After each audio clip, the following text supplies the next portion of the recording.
First, let's bring in my panel. Page Research Centre Chief Executive Gerard Holland, a new Liberal MP, we can call her that now. She has not been declared yet, she'll tell me that in a moment, but the new member for Monash, Mary Aldred. Well, welcome to you both. I thought, we'll start with you, Mary. I thought when we voted against the Voice, all the racial divisions were supposedly put behind us, but news today that a traditional owner group from Central Victoria is looking to negotiate a local treaty with the Victorian government.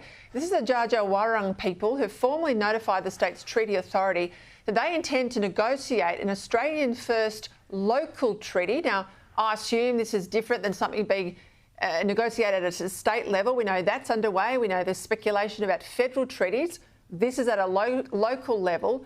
But I mean, seriously, if this gets its way, we could have treaties all over the country at all layers of government, Mary.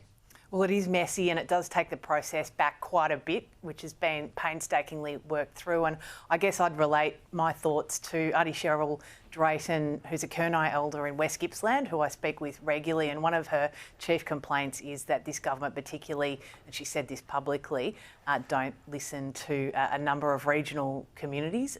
It is divisive.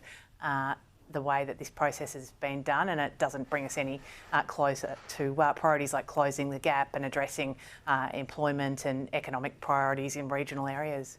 Not at all. Let's go to the issue of tax generally.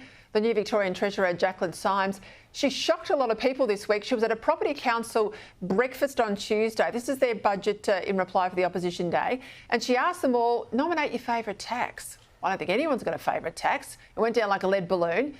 Then she asked people to nominate their worst tax. There's plenty there to choose from in Victoria, but I reckon the federal government's push to tax money we haven't made, profits we haven't made, Gerard, looks to be about the worst for me. And what worries me now that the Greens say that they will back it is the fact that they want the super balance that targets this new tax to come down from Labor's 3 million threshold to 2 million.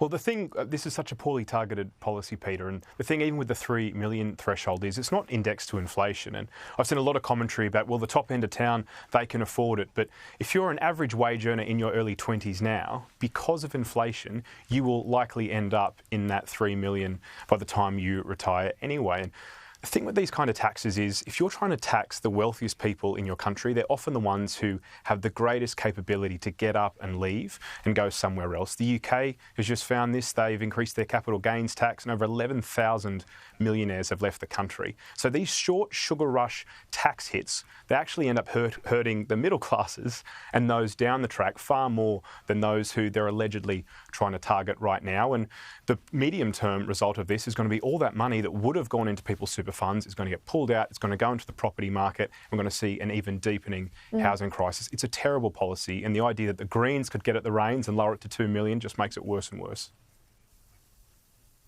I might also add, there's no shortage of taxes for the rich in Australia. I mean, it's close to 50% tax. If you're at the very upper echelons and you add in the Medicare surcharge levy and beyond, there's plenty of tax. Half their wage goes into tax. And what worries me here is the scope of this policy, Mary. We've got farmers who've got their farms in a self-managed super fund. All they need is their land to go up and they're going to have to sell off land or close their farms just to survive. Look, the timing of this could not have been worse, Peter, because farmers are already struggling to keep their head above water across a number of fronts right now. And I think the self-managed super fund, Peak Body, told a Senate inquiry recently that about 17,000 or a little bit more farms are held in a self-managed super fund, and about 3,500 of those farms are worth more than $3 million. So that is just a terrible impact for a lot of farmers that are really struggling.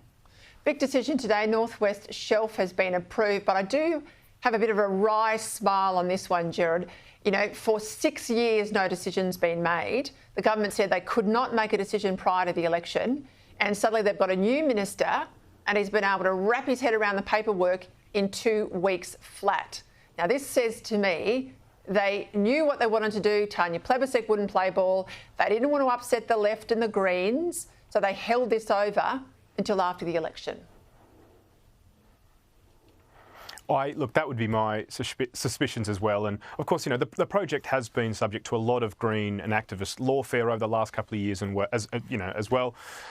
The thing is this, if the government is actually doing what they should be doing, I want to wish them success. I, for all Australians, hope that we have a really successful Labor government over the next couple of years. And what this decision shows is when you're trying to negotiate our net zero commitments and start to factor in some of our offshore emissions, the fact that we burn over 200 million tonnes of coal, that we send over 200 million tonnes of coal overseas to get burnt every year, when you're looking at agriculture, when you're looking at transport and other industries, that actually these targets aren't fit for purpose and can't actually be enacted. And look, praise to the Minister for solving this one quick, smart, and I hope that this is actually a sign of the kind of decisions we're going to see in the next couple of years. We will see. I think they're being mugged by the reality of needing the revenue from the exports for the bottom line. But, prove me wrong, Murray Watt. A Climate 200, they made their biggest donations, surprise, surprise, Muriel, to trying to unseat coalition MPs at the election. I know you had a tough race in your seat of Monash. You clearly won it. You're with us tonight. But this is a lobby group that is not going away. They threw about $500,000 at Teal candidates, including in your seat. This is right across the board. Now, I want to see the AEC, Mary, start to call these Teals what they are, and that's a party.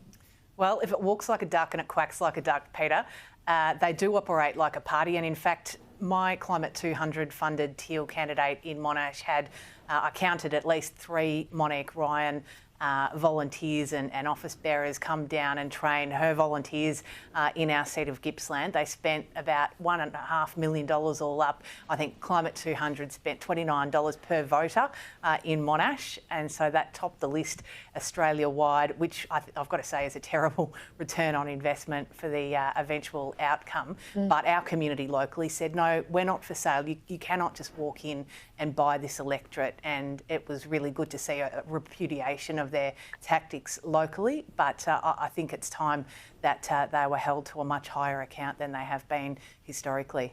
And just quickly, your declaration, has that been made yet? I had a phone call this afternoon that said we're looking at this Friday for a formal declaration of the poll, so I'm really looking forward to that. A little early. Congratulations from all of us here at Sky News. That's it. Thank you both for your time.